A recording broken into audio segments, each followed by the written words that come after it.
Hello. జోహార్ రాజశేఖర రెడ్డి గారు, జోహార్ రాజశేఖర రెడ్డి గారు, జోహార్ రాజశేఖర రెడ్డి గారు. ఈరోజు గౌరవనీయులు లేట్ శ్రీ డాక్టర్ రాజశేఖర రెడ్డి గారి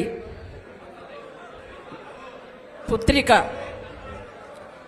మన కడప జిల్లాలో అడుగుపెట్టి సంయుక్త కడప జిల్లా కార్యవర్గ సమావేశంలో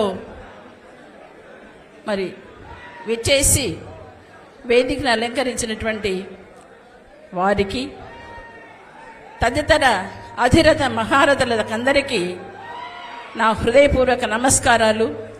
అలాగే విచ్చేసిన ప్రతి నాయకుడు, ప్రతి కార్యకర్త, మరి మీడియా మిత్రులకు అందరికీ కూడా నా శుభాభివందనలు తెలియజేస్తూ, ఈరోజు మరి కడప జిల్లా పులివెందలలో ఆనాడు 2004కు ముందు కాంగ్రెస్ పార్టీ ప్రభుత్వము ఏ స్థితిలో ఉందో మనందరికీ తెలుసు.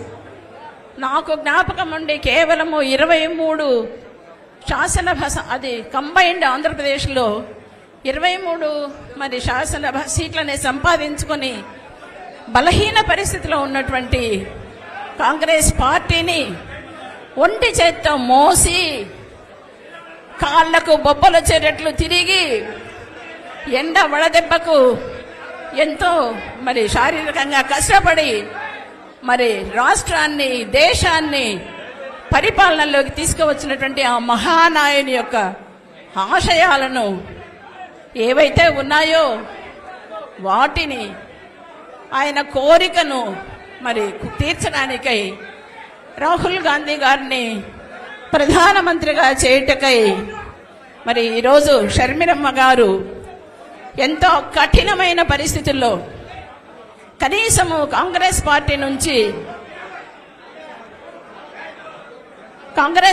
నుంచి కనీసము ఒక్క సీటు కూడా మరి విభజన ఆంధ్రప్రదేశ్ శాసనసభలో లేనటువంటి ఇటువంటి క్లిష్ట పరిస్థితిలో మరి ఆమె కాంగ్రెస్ పగ్గాలు చేపట్టినారు. దీనికి ఎంతో ధైర్యం కావాలి.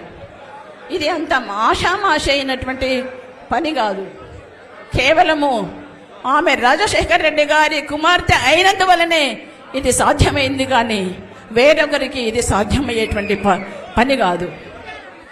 వారి మరి ప్రయాణం మనం చూస్తూ ఉంటే తండ్రిని మించి కష్టపడుతూ రాష్ట్రంలోని ప్రతి ఒక్క నాయకుని, ప్రతి ఒక్క కార్యకర్తను, ప్రతి ఒక్కరిని మరి చూస్తూ గమనిస్తూ రాష్ట్రము ఉన్న ప్రతి పరిస్థితిలోని ప్రతి అంశాన్ని క్షుణ్ణంగా అవగాహన చేసుకొని మరి ఎన్ని క్లిష్టమైన పరిస్థితుల్లో అయినా ఆవిడ ముందుకు సాగుతూ ఉంటే, అమ్మా మీకు తల వంచి నమస్కారం చేసి జోహార్లు అర్పించాల్సినటువంటి అవసరం ఎంతైనా ఉంది.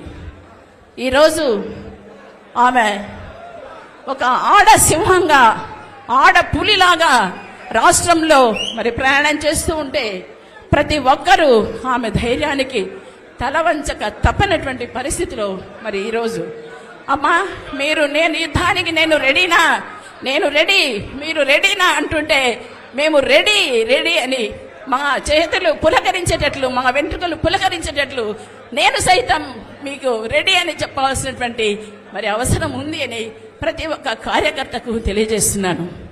అమ్మా మీరు చాలా క్లిష్ట పరిస్థితుల్లో ఈ పని చేపట్టినారు. అయితే అసాధ్యమైనదేమీ కాదు.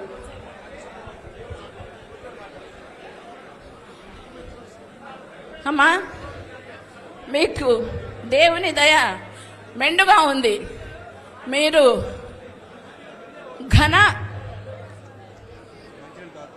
అవసరం లేదు, అయిపోతుంది.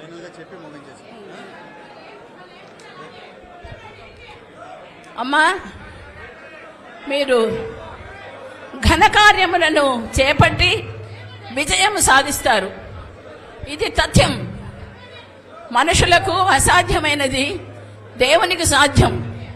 దేవునికి అసాధ్యమైనది ఏది కూడా లేదు. ఈ సందర్భంలో మరి ప్రతి మనిషిని రాజశేఖర్ రెడ్డి గారు టచ్ చేసేవారు. వచ్చిన ఏ వ్యక్తిని వదిలేవారు కాదు. ప్రతి ఒక్కరి పేరు జ్ఞాపకం పెట్టుకునేవాళ్ళు. మీ చెయ్యి తగిలితే చాలు సంతోషించేవాళ్ళు.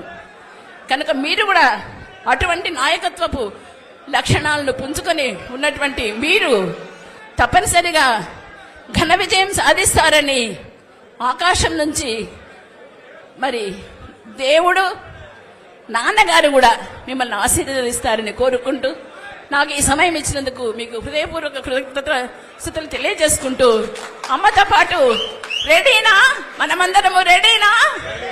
రెడీ. మాజీ మంత్రివర్యులు అహ్మదుల్లా గారు మాట్లాడతారు.